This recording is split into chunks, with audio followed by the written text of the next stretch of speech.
Bine v-am găsit, dragii mei din Zodia Vărsător, oriunde v-ați afla. Bine ați venit tuturor, atât dragilor mei abonați, cum de asemenea și celor care poate sunteți pentru prima oară pe acest canal, Tarot Flor de Loto. Numele meu este Nina și mă bucur tare mult să vă am alături. Azi voi face o lectură atemporală, fără limită de timp. Asta ce înseamnă că e o lectură pe care voi o puteți viziona oricând doriți sau când apare în viața voastră. Dar înainte de a începe lectura propriu-zisă, trebuie să vă mulțumesc ca întotdeauna tuturor celor care mi-au lăsat comentarii frumoase, like-uri și care s-au abonat din suflet. Mii de mulțumiri și mii de binecuvântări pentru voi. Trebuie de asemenea să vă aduc aminte că, și să nu uitați lucrul acesta, că sunteți stăpânii proprii voastre vieți și voi vă construiți viitorul. Așa că dacă sunt informații care nu vor rezona cu voi, nu face absolut nimic, lăsați-le să zboare în univers, pentru că sigur sunt pentru alte persoane din Zodia Vărsător. Desigur, puteți completa această lectură cu vizionarea celorlalte zodii care pot reprezenta pentru voi ascendentul, luna sau Venus sau oricare altă planetă din cartea voastră astrală. Așa că, dragilor, am decis să începem cu aceste cărți astrologice și voi extrage pe rând 3 cărți. Și-l avem pe Mercur, ce să vezi. Nimic nou sub soare, cu Mercur. Haideți să mai vedem încă o carte. Prima casă. Și încă o carte.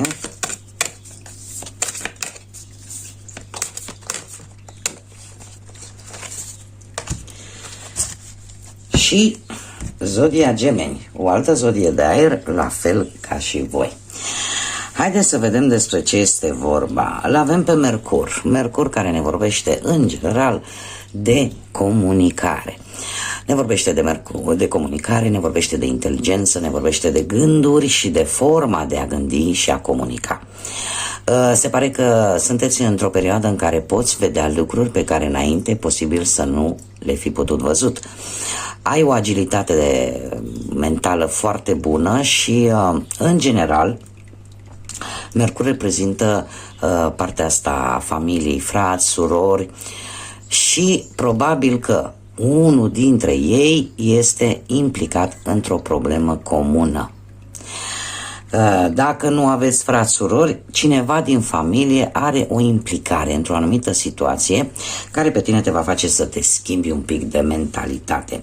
De ce? Pentru că avem prima casă care ne vorbește cum te arăți tu lumii, care este masca pe care tu o afișezi celorlalți. Și probabil că o situație sau o problemă relaționată poate cu cineva din familie te va face să te schimbi, să schimbi atitudinea. Avem de asemenea și Zodia Gemeni, cumva parcă împrumuți din caracteristicile Zodiei Gemeni, care ne vorbește de, cum să spun eu, de a fi foarte ingenios, de a obține foarte multe informații, de a săpa după informații și posibil de asemenea de a fi cât mai flexibil și a acționa cât mai inteligent. Cumva e o situație în care parcă nu mai vreți să vă implicați emoțional, sunteți, cum am mai spus, în căutarea de informații noi și sunteți într-o perioadă încât, nu știu, poate vă schimbați opiniile foarte ușor. Da? Nu sunteți cumva foarte consecvenți. Adică când obțineți o informație, deja gândiți, uite, vezi, de-aia nu e așa, pentru că ia uite ce am aflat. Da? Aveți așa opinii schimbate cu multă ușurință. Apare o curiozitate foarte accentuată și, în general, posibil să aveți așa o, nu știu, să vă cam plac așa, na, mai faceți câte o bârfă mică, tot ca să aflați informații, da? Cu zodia Gemeni aici. Da, se spune despre Gemeni că atunci când trec de o anumită limită devin foarte bârfitori. Da, uite că am zis-o. Acum fiecare zodie, nu există zodie perfectă, fiecare zodie are atât părțile ei pozitive cât și părțile ei negative. Haideți să vedem ce ne spun zânițele, dragilor, ce mesaj au pentru voi. Vai, ce mari sunt. Un mesaj pentru dragii mei din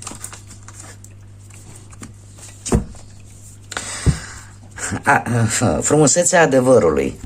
Ce să vezi? Numărul 32. 32 prin reducere ne dă un 5 care ne vorbește de libertatea de exprimare, de curiozitate, cam de același lucru de care ne vorbește și Mercur. Ne vorbește de un pic de instabilitate, posibil anumite conflicte, anumite obstacole, dar care vin cu noi experiențe, vin cu un pic de tensiune, dar vin cu mari schimbări. Și cu atenționarea că poate ar trebui să fii un pic mai flexibilă și să încerci să te adaptezi unei noi situații. Acum, frumusețea adevărului vine cu, bineînțeles, cu frumusețe, cu plăceri fizice și cu senzualitate. Gemenii mai au o calitate, aș spune, mai pot, cel puțin când îl întâlnim aici în cărțile astea de oracol, îmi vorbește foarte mult de schimburi de fluide. Schimburi de fluide, acum voi vă gândiți când două persoane pot face un schimb de fluide. Da? Deci poate apărea o atracție fizică foarte accentuată. Pentru că îmi vorbește despre o plăcere fizică și de foarte multă senzualitate. Da? Bun, haideți să vedem ce ne spune și tarotul. Să ne dezvolte un pic, să vedem despre ce este vorba. O mică pauză, mi s-a stins lumânărica, imediat revin. Am făcut o magie, avem lumânărica prinsă și haideți să vedem, dragilor, ce energie, ce mesaj, ce sfaturi vin pentru voi în următoarea perioadă de când voi urmăriți această lectură. Să vedem ce vine pentru dragii mei din Capricorn. Simt nevoia să vă spun că e posibil ca unii dintre voi să trăiți momente de foarte mare pasiune. Haideți să vedem.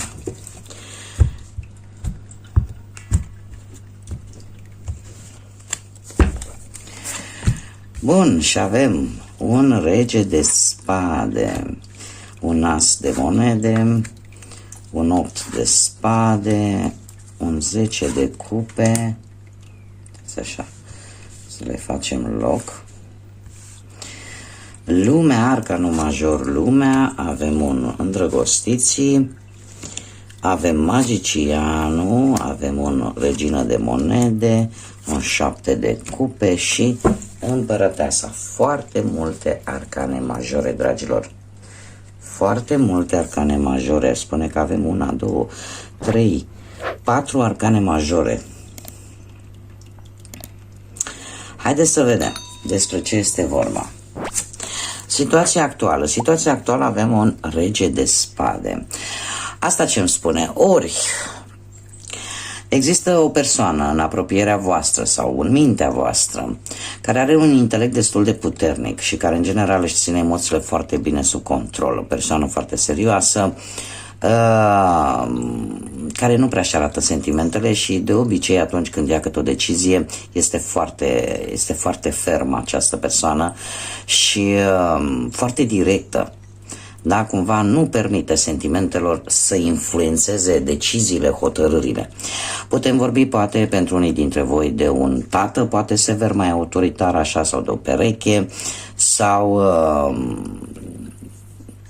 nu știu, cineva, poate un șef posibil, cineva care în general încearcă să domine mai mult. Dacă vorbim de perechea voastră, aș zice că e posibil ca unul dintre voi să încerce să domine mai mult pe celălalt. Da? Nu e, adică e valabil și reciproc. Dacă nu vorbim de o persoană și vorbim de o situație, se pare că voi în acest moment încercați să vă controlați cât mai bine emoțiile și sentimentele. Nu vreți să vi le arătați, vreți poate să afișați o alură așa mai serioasă, mai rece, aș putea să spun. Da, ca și cum nu te-ar interesa de sentimentele celorlalți, nu prea te-ar interesa ce crede lumea, da? Și sunteți așa un pic mai fermi, mai duri. Ce mai avem aici? Avem un as de monede. Un as de monede care îmi vorbește de șanse de a câștiga poate bănuți, de a face o mișcare destul de promițătoare, poate în planul ăsta profesional, sau să rezolvați anumite situații legate de bani, să-ți vină așa o idee care să-ți aducă niște bănuți în plus posibil, sau dacă vorbim de dragoste, o să sune un pic ciudat, dar dacă vorbim de dragoste, normal această carte ar fi trebuit să reprezinte ce blochează sau ce este împotrivă. Voi să zicem că sunteți foarte reci, nu vreți așa să vă arătați ce simțiți, pentru că probabil ați mai fost răniți în trecut și ați luat așa o atitudine foarte rece. Lucrul ăsta se va schimba cumva. De ce? Pentru că apar anumite îmbunătățiri, mai ales pe planul amoros. Apar anumite îmbunătățiri și e posibil să vină, aceste îmbunătățiri, logic, vin și cu niște schimbări pe care nu știu eu dacă sunteți dispuși să le faceți. Și încă o dată îmi vorbește de zodia Taur, iar aici avem zodii de aer, la fel ca și voi, Gemeni, Balanță sau Vărsător. Mergem mai departe. Ce gândiți voi? Voi gândiți posibil ori încheierea unei etape, unui capitol din viața voastră, sau gândiți o călătorie foarte îndepărtată cu cineva la distanță sau pentru cineva la distanță, sau gândiți la ceva nou, la ceva ce vreți să începeți. Gândiți poate că în sfârșit vezi ceva rezultate bune poate în viața profesională, sau că încet dificultățile astea, dacă le aveți materiale, cumva vor începe să dispară. Poate unii se gândesc, de ce nu, la venirea pe lumea unui copilaș, sau la o logodnă, sau la o nuntă, sau pur și simplu te gândești că ești iubit, iubită și protejat. Alții se pot gândi la cineva care deja are un rol important în viața voastră și care e posibil să locuiască, să fie la distanță, la o distanță mare de tine, ori în altă țară, ori pur și simplu în altă parte. Și apare ideea voastră poate de a vă duce și a locui cu această persoană, de a face această călătorie. Acum ia să vedem ce este ascuns și voi nu știți. Și avem îndrăgostiții cu zodia Gemeni, care, din câte am văzut, am avut-o și aici. Și avem zodia Gemeni, care ne vorbește despre o situație în care tu va trebui să iei o decizie importantă. Va veni o situație în următoarea perioadă în care va trebui să decizi, poate între două persoane, între două relații, între două situații. Și ce-ar fi de spus vis-a-vis de această carte? Că această decizie a ta e posibil să implice un compromis. Să fii de acord cu un compromis. Pentru că îndrăgostiții, într-adevăr, îmi vorbește despre atașament, despre sentimente, dar în același timp îmi vorbește despre a-ți asuma acest compromis. Pentru că decizia pe care tu o vei lua influențat de ceea ce simți, de emoțiile tale, de sentimentele tale vis-a-vis de acea situație în mod special, de acea relație sau de acele persoane. Așa că vei lua o decizie cu sufletul, aș spune cu inima și nu neapărat cu rațiunea. Ce a fost într-un trecut apropiat? Într-un trecut apropiat cu acest 8 de spade, dragilor, ați fost un pic blocați, dar nu blocați de către altcineva. Voi ați fost blocați, voi singuri v-ați blocat. De ce? Pentru că v-ați făcut foarte multe gânduri, v-ați dat capul în 50 de părți, ați făcut o felul de scenarii și în care se pare că cumva realitatea e posibil să nu fi fost chiar așa cum v-ați imagina voi, să nu fi fost atât de negru pe cât vedeați voi.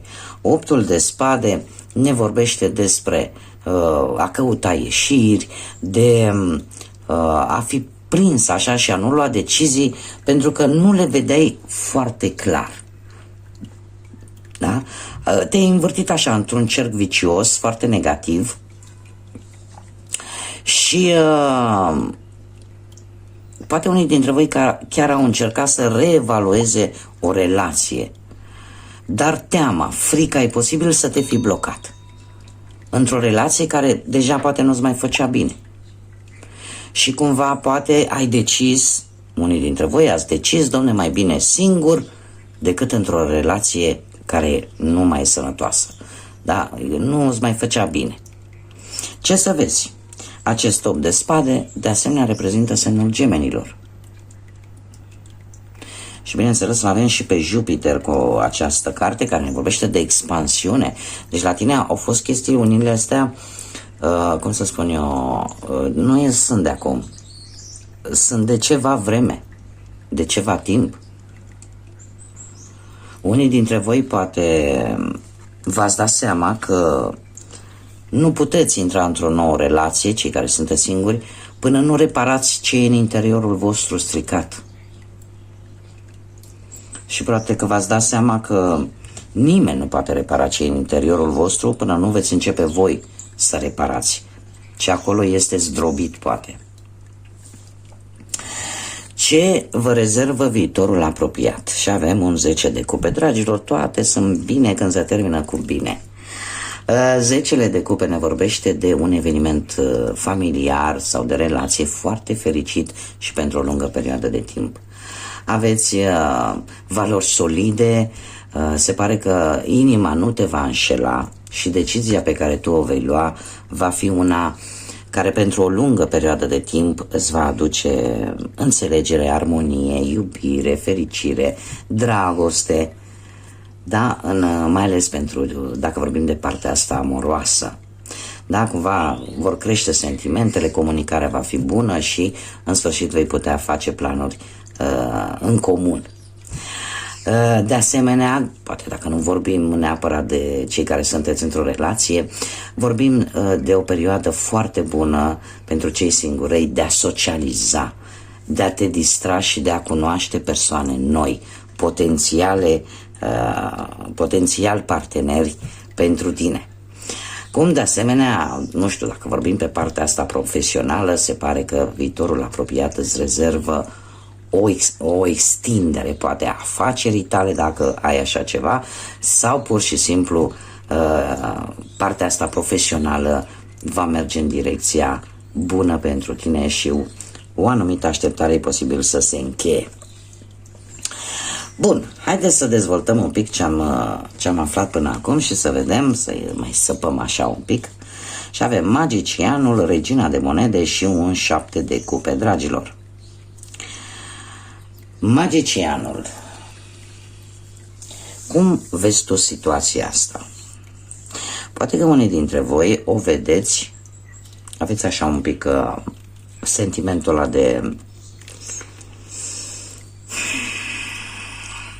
cum să spun eu, ca și cum cineva vă urmărește, cineva vă persecută. Există cineva într-o zodie de pământ, Taur, Fecioară sau Capricorn, care cumva și-a folosit tot ce avea, tot arsenalul, poate să vă ajute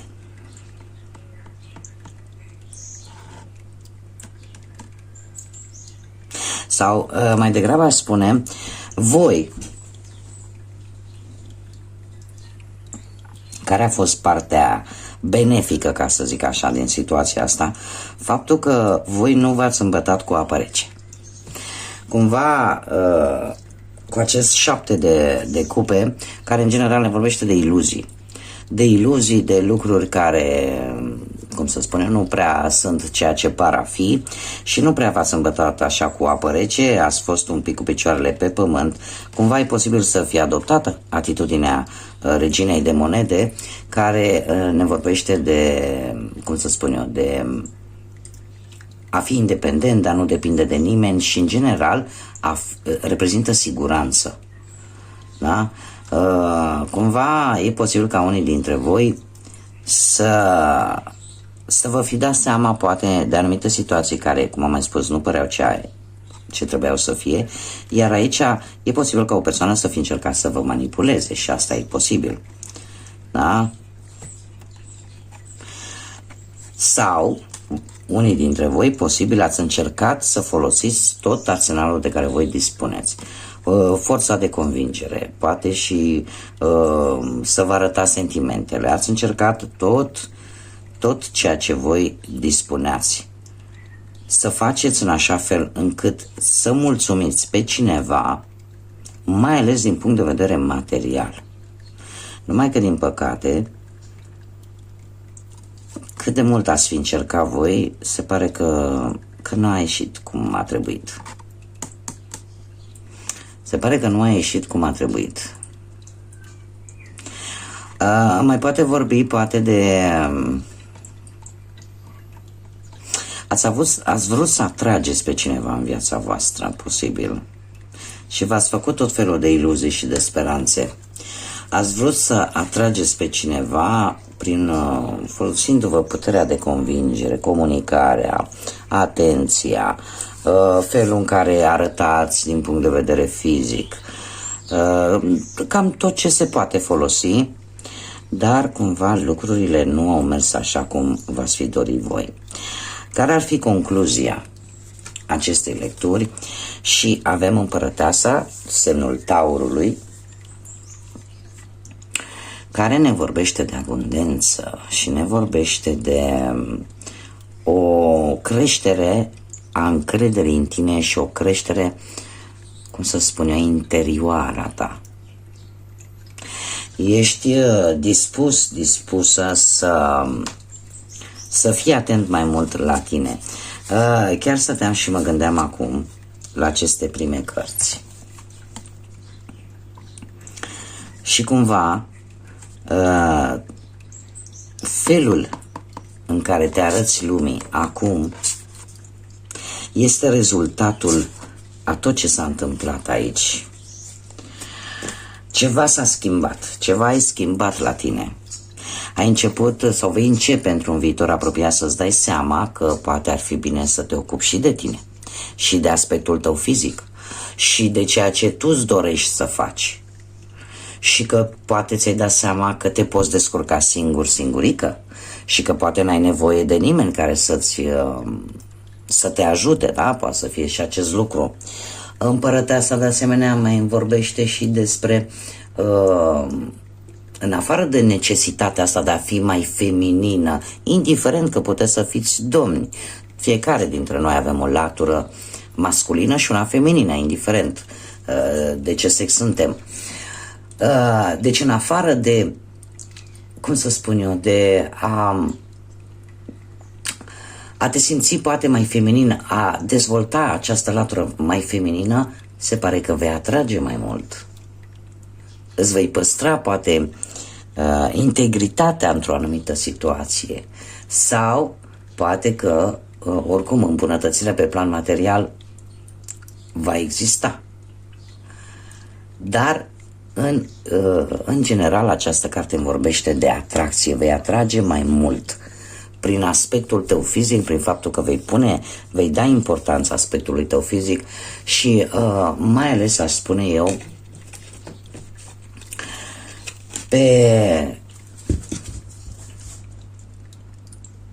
e posibil ca pentru voi ori să apară o sarcină, ori să apară o nouă iubire.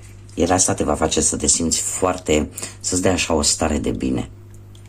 Da? Pentru că îl avem și pe Venus. Haideți să vedem cu ce mesaj vine Universul pentru voi, dragilor. Ce ne spune? Ia uite, ce să vezi. Acest nou capitol din viața ta îți va cere ca pe acest nou drum să fii atent la lucrurile pe care poate tu de mult le-ai căutat. Nu poți continua să vezi și să interpretezi lucruri în aceeași modalitate de înțelegere cum ai făcut-o până acum. Nu contează ce vei simți sau cum vei face față la tot ce o să vină în viața ta. Important este să o vezi dintr-o altă perspectivă. Este un îndemn, te avertizează, da, va veni un nou capitol în viața ta care îți va cere să vezi lucrurile într-o manieră total diferită față de cum ai văzut-o până acum. Pentru că nu poți continua pe un nou drum să folosești aceleași obiceiuri, să folosești același sau să vezi viața în același fel. Schimbările în general și lucrurile importante care vin în viața noastră, de fapt ele vin ca să ne învețe ceva. Asta ce înseamnă? Că în cazul în care într-un viitor ne vom lovi de o situație asemănătoare, să nu facem aceleași greșeli. Și atunci acest mesaj e perfect logic. Da? Deci trebuie să privești noua situație, noul capitol pe care îl vei începe într-o formă total diferită. Tocmai de aceea apare și, cum să spun eu, acest Mercur în care îți spune, domne, trebuie să schimbi forma în care vezi viața, să schimbi felul în care gândești sau felul în care comunici. Da? Să apară ceva nou. Bun, dragii mei, aceasta a fost lectura pentru voi. Eu vă mulțumesc pentru atenție și dorindu-vă ca în următoarea perioadă lucrurile să fie cât mai clare, să aveți parte așa de multă claritate. De multă claritate, de multă iubire și de multă energie pozitivă. Până data viitoare când ne vom revedea, să fiți iubiți, dragilor!